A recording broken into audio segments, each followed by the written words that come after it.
amigos, bienvenidos a esta nueva emisión, hoy con un invitado muy especial. Nuestro compañero Juan Pablo Jerez estará conversando con Petrit Vaquero, un politólogo de la Universidad de los Andes, miembro de la Comisión de la Verdad y además autor de varios libros sobre la guerra. Un tema muy interesante que abordaremos para conocer y llegar a un fin en nuestras emisiones de Bogotanísimos, la Comisión de la Verdad y también la Cátedra de Paz. Bienvenidos, no se pierdan esta interesante entrevista con nuestro compañero Juan Pablo Jerez. Con más de 200 años de historia de guerra en Colombia, es importante tener un reconocimiento a la memoria histórica, también del por qué no ha culminado este tiempo de guerra, después de lograr entender cómo esta hegemonía de la tierra, estas guerras bipartidistas no han permitido una evolución del país en sectores culturales, demográficos, sociales y económicos. Es importante también tener un poco de esta historia de esta guerra. El día de hoy tenemos un invitado, a Petrit Vaquero, y él nos va a dar un poco de contexto sobre la guerra que ha vivido este país y el derramamiento de sangre. Petrit, ¿cómo estás? Quisiéramos saber un poco del recorrido que has tenido frente a tu accionar histórico y político y todo lo que has hecho para Colombia. Hola Juan Pablo, gracias por invitarme, un gusto estar aquí.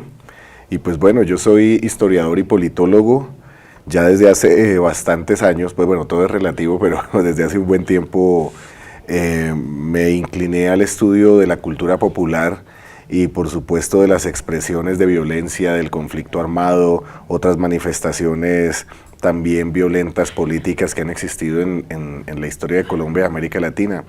Un tema que por supuesto a mí me interesa mucho, del cual he escrito artículos, algunos libros, uno sobre el cartel de Medellín, otro sobre la guerra de los esmeralderos y por supuesto de otras expresiones que afectan nuestra vida, nuestra cotidianidad, lo que somos como sociedad, lo que somos como individuos y por supuesto como colectividad. Entonces en ese estado, un acercamiento inicial desde la investigación de la cultura popular en el que los personajes al margen de la ley están involucrados, pero no desde una perspectiva individual, sino también desde una mirada estructural de por qué nos pasa eso, por qué nos vemos enfrentados a situaciones que a veces pareciera que se repiten y no les encontramos solución. Entonces, esa ha sido parte como de mi vida profesional y bueno, ahí estamos aprendiendo todavía y sorprendiéndonos también de los muchos hechos que siguen presentándose, porque si bien algunos dicen que todo permanece igual, no, también hay cambios sutiles en los actores, en los nombres y en las realidades que se presentan en este país y en América Latina, un territorio convulso, pero que bueno, que ahí estamos tratando de entender y ese ha sido básicamente el camino que yo he llevado. Es importante entrar en un contexto también histórico sobre el factor guerra, ¿no? Sí. Una prelación de la guerra que ha tenido el país, especialmente Colombia, a partir desde momentos desde la misma colonización, claro. A partir de otros momentos, las guerras bipartidistas, la disputa por el territorio y la poca participación ciudadana y políticamente se ha venido sesgando y se ha venido limitando a la comunidad, a los mismos representantes. Esto ha hecho que estas dinámicas de guerra sean justificadas, ¿no? Creo que en gran parte la guerra bélica nos ha llevado a eso, ¿no? A decir de que de pronto no estamos de acuerdo con algo y eso mismo pues, ha creado un accionar violento. ¿Cómo se ha dado esto durante el tiempo en Colombia? Pues es una pregunta interesante y la respuesta es compleja y tampoco es fácil darla como en unas pocas palabras, pero uno sí puede decir que en Colombia ha habido una precariedad del Estado para llegar a determinados escenarios, determinados lugares y conseguir que la población, que la gente reconozca ese poder como legítimo, ese factor de poder como legítimo y legal. Entonces en muchos escenarios, en muchos lugares, en muchos espacios, el Estado no obedece o no es un factor de poder fundamental y entonces surgen otros factores de poder también que tienen la misma o incluso más legitimidad. Y son factores de poder que se han sustentado en el ejercicio de la violencia, de las armas, o en la búsqueda de alternativas económicas para la gente, para la población. Entonces ha pasado eso, y eso por supuesto pues ha llevado a que el Estado mismo en aras de legitimarse, de ampliar su incidencia, pues resulte apelando a acciones violentas. Además, bueno, también pasa una cosa, y es que ese mismo Estado, esos factores de poder han sido instrumentalizados por grupos específicos y particulares. En muchos casos las clases dominantes y hago énfasis en clases dominantes porque pues sí, no, dominan pero no dirigen específicamente para toda una población. Entonces eso ha generado esos inconvenientes. Ahora bien, a eso se suma pues que, claro, en Colombia hay muchas manifestaciones todavía de un conflicto armado que tristemente no termina, otras expresiones de violencia sustentadas en grupos armados o grupos delincuenciales de alta organización que ejercen la violencia, pero también pues uno se da cuenta de que gran parte de los muertos en Colombia no son por parte del conflicto o de esos grupos de delincuencia organizada, sino de riñas callejeras. Es decir, en Colombia tristemente hay una situación, y es que los conflictos que son inevitables en todo entramado humano, en toda sociedad, no se tratan o no se buscan solucionar de manera pacífica, sino muchas veces de forma violenta. Entonces, creo yo, para redondear la respuesta, que aún hace falta que muchos de nosotros en Colombia interioricemos ciertas maneras de ser, de actuar, de comportarnos, ciertas normas también sociales para tratar los conflictos de una manera no violenta. Entonces sí, es un signo trágico que por supuesto con el auge de las economías ilegales, con una desigualdad inmensa en el territorio, falta de oportunidades, movilidad social precaria y otras cosas, pues claro, nos lleva a una situación crítica que, como decía en mi primera respuesta, pues nos sorprende cada vez más, a pesar de que pareciera que estuviéramos habituados a ello. Hay una fractura social, indudablemente, ¿no? Hay unas esferas dominantes, como lo mencionabas, y estas esferas siguen causando esa fractura mucho más letal, ¿no? Irrecuperable, creo que yo considero desde ese punto de vista. Han emergido durante el tiempo grupos armados, guerrillas. Sin embargo, antes de eso también había una conformación importante de otros grupos que venían, digamos que actuando, uno conforme al Estado quería, en el caso de los chulavitas, otros unas guerrillas que emergían también con el tiempo, con el accionar de tomarse el poder por las armas. ¿Cómo fue esta dinámica de construcción en el tiempo? No, el asunto uno lo puede arrastrar mucho más atrás, porque uno se da cuenta lo decías inicialmente, la conformación de estos países pues se hizo violentamente, una conquista que fue violenta, a pesar de que hay gente que sí, que no niega, por supuesto, que mucho de lo que somos pues es parte de esa conquista violenta, pero se dio a través de las armas, ¿no? Imponiendo condiciones a otras sociedades, otras culturas que tenían formas de ser, vivir, pensar distintas. Entonces eso ya marca un punto de partida complicado, difícil, en el que la violencia jugó un papel fundamental. Y si bien, bueno, claro, uno puede decir, sí, la historia de la conformación de los estados modernos tiene mucho que ver con eso, aquí todavía no hemos superado muchas de esas cosas. En el siglo XIX, la gran cantidad de guerras civiles que se hizo entre los partidarios de los dos partidos políticos fue muy grande. Y no solo guerras a nivel nacional, sino también a nivel local, regional, eran muy grandes. El siglo XX arranca con la guerra de los 1000 días y pues bueno, el trauma que significó la separación de Panamá. Y así sucesivamente. Ha habido algunos momentos de cierta calma, pero en general ha sido momentos donde la violencia, donde el llegar a ciertos territorios, donde de pronto tener la desconfianza de que, bueno, quién es el que manda aquí, cómo hay que comportarnos, existe. Entonces, claro, nos vamos para atrás y eso hay infinidad de grupos que demuestran precisamente que la conformación del Estado y del orden establecido todavía es un proceso que no culmina y que infortunadamente todavía se da de manera violenta. Entonces, pues mencionas, por ejemplo, sí, los grupos de chulavitas que eran policías, es decir, eran paramilitares. Sí, bueno, paramilitares no, eran grupos armados legales al servicio de intereses particulares, en ese caso una facción radical del Partido Conservador, y que era respaldada ahora sí por paramilitares que eran los pájaros. Ahora está cumpliendo, pues está hablando de Cóndores no entierran todos los días, la novela de Gustavo Álvarez Gardiazabal, que menciona la historia de León María Lozano el Cóndor, un paraco de la época. Y pues claro, también las insurrecciones, las rebeldías que se gestaron violentamente en los llanos orientales, en el sur del Tolima, que después devinieron ya con las otras incidencias e influencias que pasaban en el mundo con las guerrillas comunistas. Pues bueno, han pasado muchas situaciones, y por supuesto la ilegalidad, las actividades ilegales en un entorno, lo repito, de precaria movilidad social y de gran desigualdad y pocas oportunidades, pues también fueron la gasolina para que la guerra y la violencia en Colombia se exacerbaran. Y ahí está, por supuesto, los grupos ligados a las economías ilegales, como el narcotráfico. Allí era donde quería llegar. Se crean hay una conformación de grupos ilegales, como la guerrilla de las FARC, el ELN. Sí. Antes de eso, pues, unos antecesores, unos grupos más pequeños, grupos también políticos como la Unión Patriótica.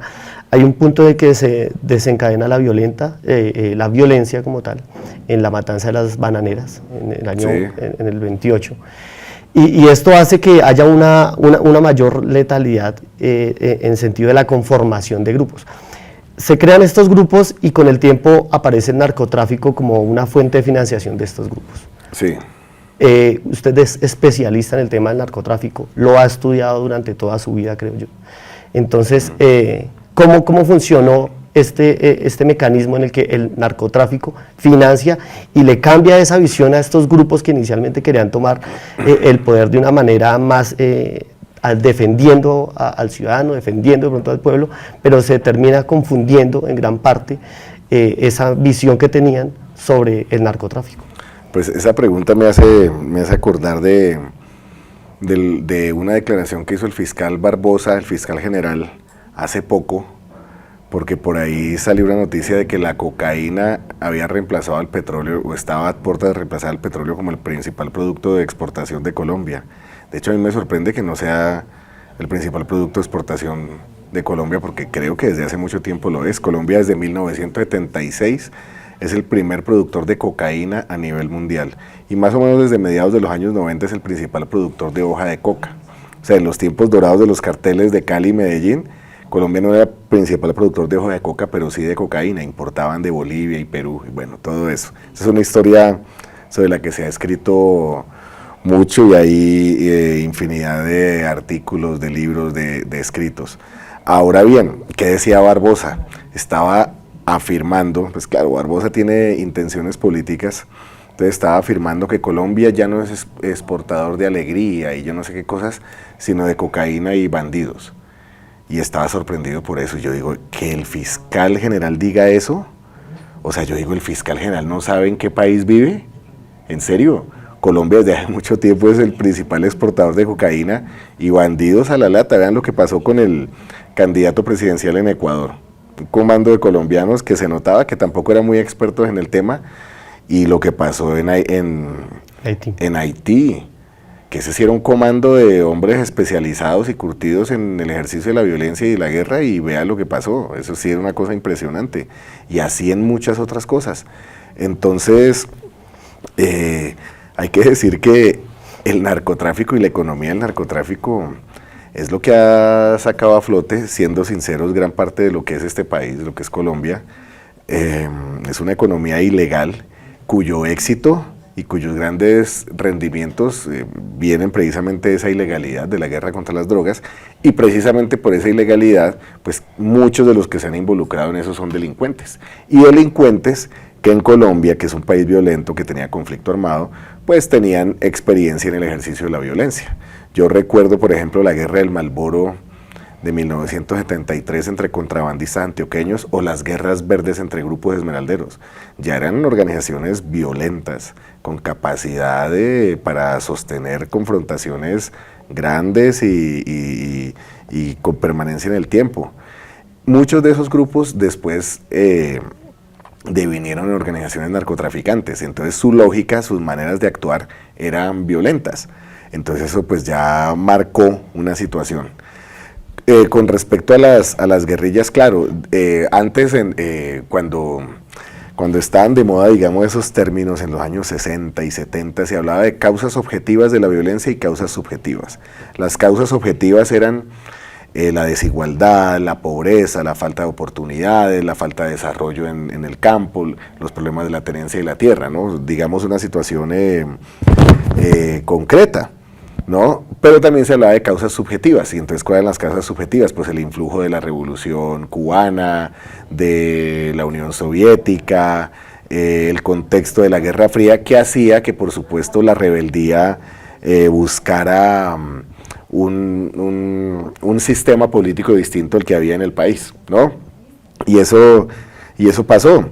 Y las guerrillas en un comienzo, pues bueno, estaban inmersas en esa situación, pero por supuesto que la guerra es muy costosa, vale mucho.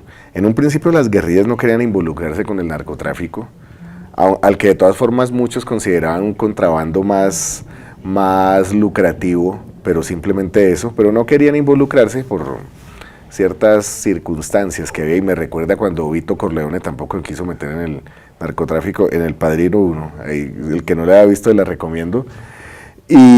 Pero claro, pero las dinámicas de la guerra, las necesidades de obtener rentas, recursos, pues obligó a que se metieran en eso.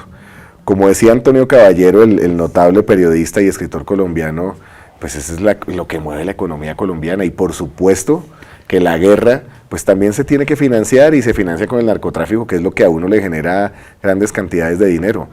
Un kilo de cocaína, de clorhidrato de cocaína en Colombia vale, póngale 5 millones de pesos, estoy más o menos, y eso viene siendo en dólares, que $1.500, ahí calculando ahí por encima, $1.500, y en Estados Unidos llegó a valer $40.000, y estos tipos no mandaban un kilo, y no mandaban toneladas. La ruta favorita de Pablo Escobar, la Fanny, mandaba 12.000 kilos. El rancho de Rodríguez Gacha también mandaba 12.000 kilos, los paramilitares mandaban 30.000 kilos por barco.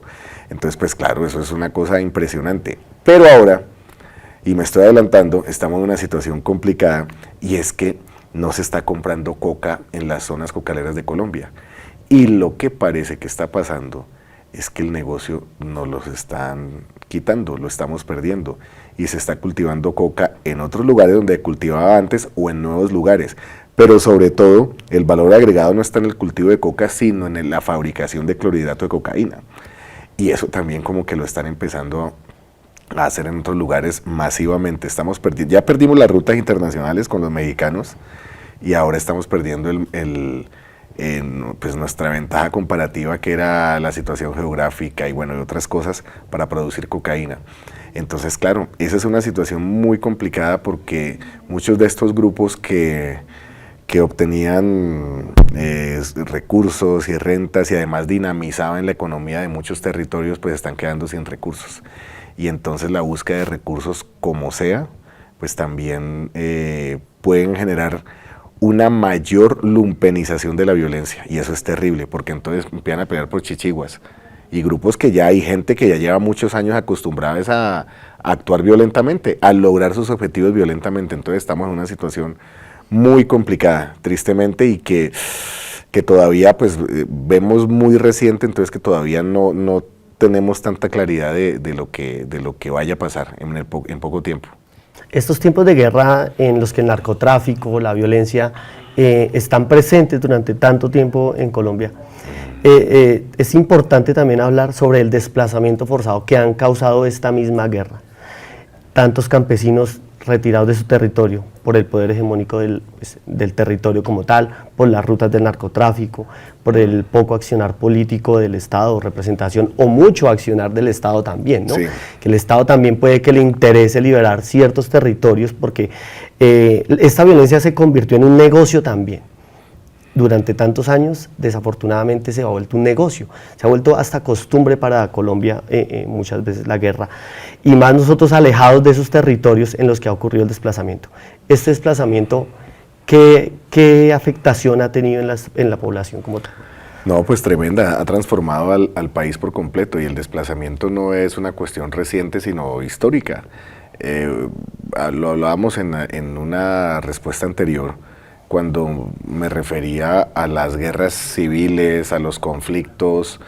Eso generó muchísimas situaciones de desplazamiento, de terror, de gente que perdió todo y entonces tenía que huir para llegar a otros escenarios. Y hay una cosa que dices y que es muy clara y que vale la pena tenerla presente, y es que en muchos casos, o en algunos casos, los victimarios no han sido solamente esos grupos armados o esos personajes que aparecen en los letreros de Se Busca y que son supuestamente malísimos y enemigos número uno del país, sino también en muchos casos agentes del mismo Estado. Y eso es terrible, porque si el Estado, que se supone debe proteger a la gente, debe garantizarle condiciones para su vida, su desarrollo personal, es un victimario también, entonces pues bueno, ¿qué se puede pensar? Eso por supuesto ha dado razones y motivos para que mucha gente se alce en armas, se levante contra ese establecimiento que considera opresor y considera injusto, y por supuesto deslegitima también otros intentos para ampliar la democracia y para que digamos que la institucionalidad tenga una mayor legitimidad y bueno y legalidad interiorizada en la población. Entonces no, eso ha pasado, pues yo estuve el fin de semana pasado, estuve en Los Llanos, estuve por San Martín y estuve en Guamal, y ahí estaba recordando, hablando con gente que alcanzó a vivir esa época, pues precisamente cuando determinados pueblos eran barridos por grupos armados para que las personas que allí vivían, que tenían una tendencia política, estaban adscritas a un partido específico, se fueran. Y entonces pueblos, por ejemplo, que eran liberales, se conservatizaron por completo. Y eso pasó durante muchos años, en los años 50, pero después también en los años 80, años 90 pasaron cosas así. Mencionaba hace un rato lo que pasó con la Unión Patriótica. La Unión Patriótica es un partido político que surge con un intento de hacer la paz entre las FARC y el Estado colombiano en tiempos de Belisario Betancur en 1985, y los mataron a casi todos, como 6.000 personas. Es una cosa absurda. Y en muchos casos esa Unión Patriótica pues obtuvo escaños en las asambleas departamentales, en los consejos municipales, y yo hablo del Meta porque yo estuve muy cerca de ese contexto, y claro, mataron a casi todos, y eso pues por supuesto, claro, la gente que era la base social de ese movimiento pues también tuvo que desplazarse. Después llegaron las masacres, sobre todo desde 1988, pero también en los años 90, en que se empiezan a reciclar esos grupos y empiezan a cometer actos terribles. Entonces eso pues no solo ha configurado y reconfigurado la estructura poblacional y humana de este país, que además, bueno, ese desplazamiento se da por violencia, pero también se da por la falta de oportunidades y la búsqueda de oportunidades en otros lugares. Entonces ha cambiado también las dinámicas mismas de las ciudades, con gente de muchos otros lugares que también pues trae sus maneras de actuar, de ser, de vivir, de comportarse. Y por supuesto pues también ha generado una situación de ánimo que no es chévere, ¿no? A pesar de que Colombia se vende como el país más feliz del mundo, y a veces creo yo que uno automáticamente le pregunta que cómo está, bien, así uno esté mal y llevado y todo eso, sí, como que tenemos como una coraza como para decir que estamos bien. Yo creo que eso también ha minado nuestro estado de ánimo, nuestra autoestima, y por eso en Colombia también a veces la gente se enerva con cualquier cosa. Eso obviamente a veces no nos damos cuenta, pero sí creo que por supuesto tantos años de violencia, y violencia venida de todas partes, incluyendo la institucionalidad, pues ha generado unos cambios terribles. Y bueno, vale decir que gran parte del origen de la violencia en Colombia es por la tenencia de la tierra. Mucha gente no tuvo acceso a tierra o se la quitaron, la desplazaron.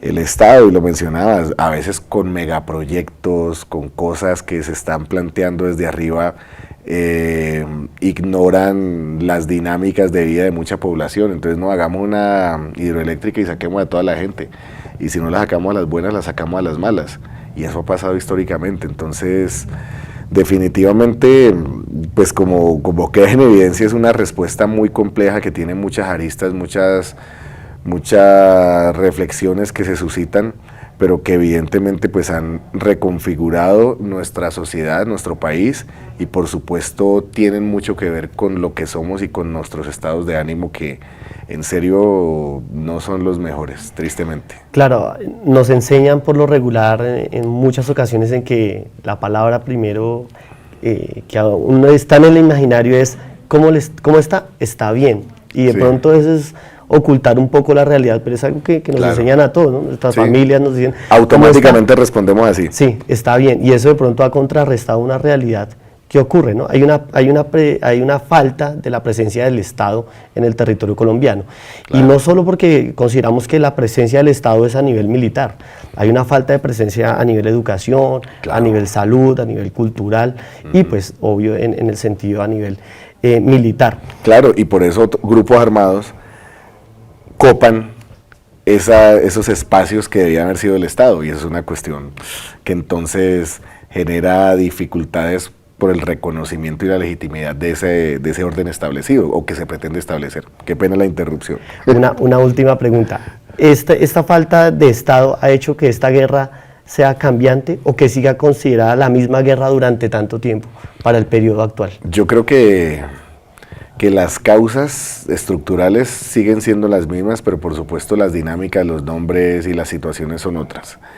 Lo decía hace un rato, obviamente el cambio que se está presentando en este momento, y yo lo diría desde hace un año, año y medio, no mucho más, en torno a la economía de la coca y todo este asunto de la cocaína, está generando unas transformaciones profundas en el país. Sí creo también que precisamente ese contexto de la guerra contra las drogas, en la que se persiguió a estas grandes organizaciones con capacidad violenta, pero grandes trayectorias también dentro de la delincuencia y la criminalidad, pues ha cambiado.